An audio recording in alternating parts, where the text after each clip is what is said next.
प्रसिद्ध सिने दिग्दर्शक किरण शांताराम यांनी नुकतंच वयाच्या 70व्या वर्षात पदार्पण केलं. प्रभात चित्रमंडळ आणि व्ही शांताराम फाउंडेशनचे चेअरमन असणाऱ्या किरण शांताराम यांनी आपल्या वडिलांचा म्हणजेच व्ही शांताराम यांचा वारसा जपला. मराठी सिनेसृष्टीच्या प्रगतीत किरण शांताराम यांनी मोलाचं योगदान दिलं. अशी ही बनवाबनवी, झुंजसारखे अनेक चित्रपट त्यांनी केले.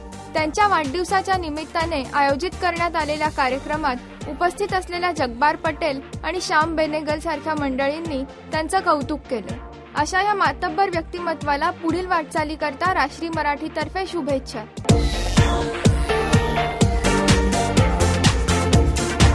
राष्ट्रीय.com करिता अदिती बेडेकर.